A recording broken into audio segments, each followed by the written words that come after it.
Class 12 third semester political science. আজকে তোমাদের প্রথম চ্যাপ্টারটা নিয়ে আলোচনা করব।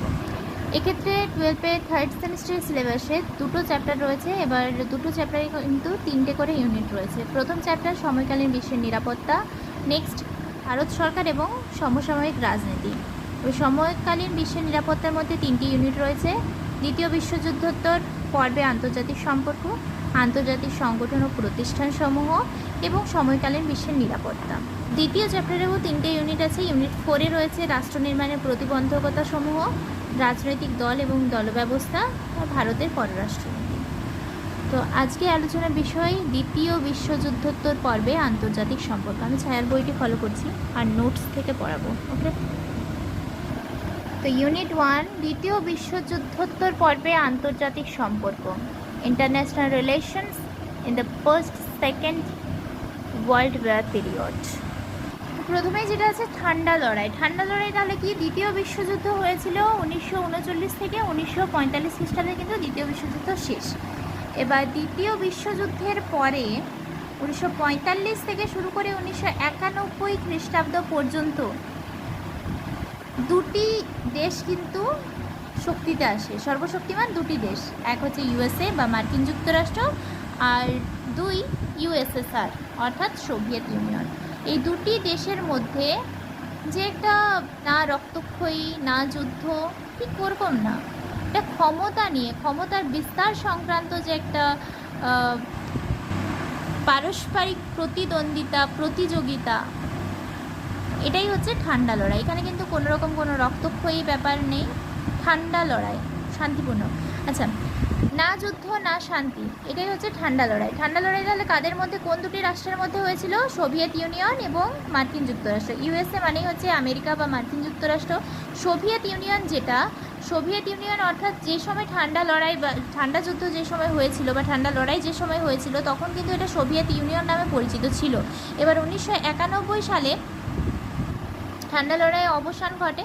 ঠান্ডা লড়াইয়ে কিন্তু জয়লাভ করেছিল মার্কিন যুক্তরাষ্ট্র, আর সোভিয়েত ইউনিয়ন কিন্তু হেরে গিয়েছিল। তো তারপরে কিন্তু এককেন্দ্রিক বিশ্ব প্রতিষ্ঠিত হয় সোভিয়েত ইউনিয়নকে মার্কিন যুক্তরাষ্ট্রকে কেন্দ্র করে। এবার এই যে সোভিয়েত ইউনিয়ন অর্থাৎ রাশিয়া, সোভিয়েত ইউনিয়ন কিন্তু 1991 সালের পরে 15টি টুকরোতে ভাগ হয়ে যায়। এবার 15টি টুকরোর মধ্যে সবথেকে বড় রাষ্ট্র যেটা ছিল সেটা হচ্ছে রাশিয়া।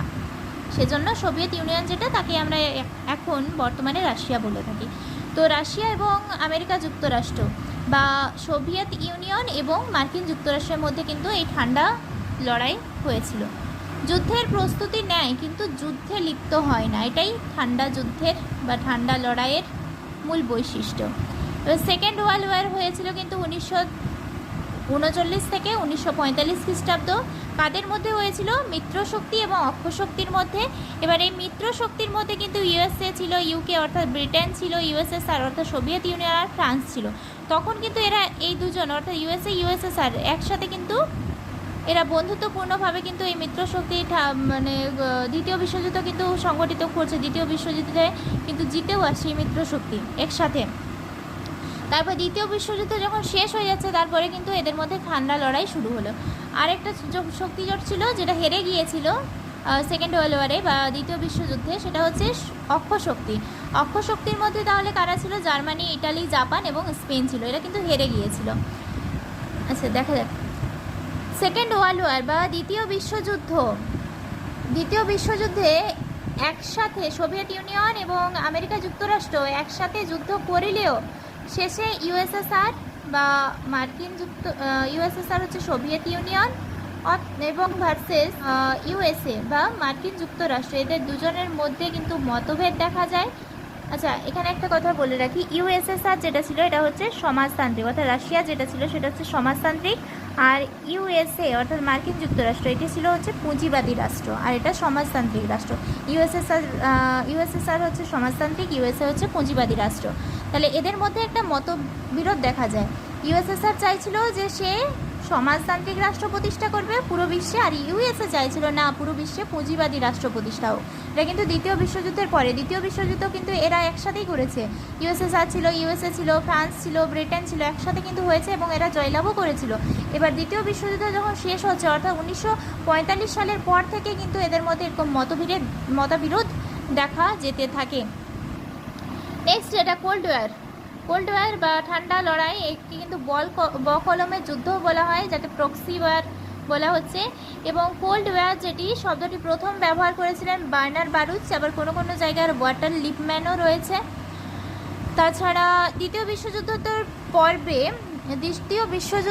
পর্বের পরে দুটি দেশ সব থেকে শক্তিশালী হয়ে ওঠে।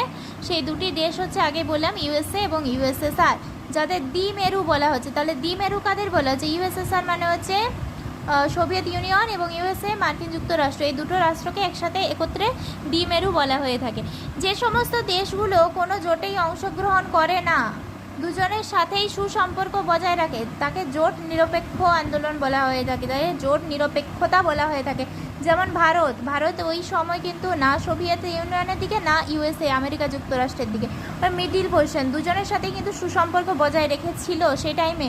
তাহলে সেক্ষেত্রে ভারত হচ্ছে একটা জোট নিরপেক্ষ রাষ্ট্র। আচ্ছা, এখানে কিছু ইম্পর্টেন্ট, এই পাঁচটার মধ্যে একটা আসবে। উইলিয়াম ফিডম্যান ঠান্ডা লড়াইকে বলেছে যুদ্ধের একটি নতুন কৌশল, এর মধ্যে ইম্পর্টেন্ট। বার্নেট কি বলেছেন? গরম শান্তি। জন কেনেডি বলেছে শক্ত এবং তিক্ত শান্তি। ব্রোজিনস্কি কৌশলগত প্রতিদ্বন্দ্বিতা বলেছে। আর জন লুইস গ্যাডিস তিনি বৈশ্বিক সংঘর্ষ বলেছেন। তো আজকে পর্যন্ত একটা ছোট্ট ভিডিওর মাধ্যমে কিন্তু ক্লাসটা শেষ করলাম।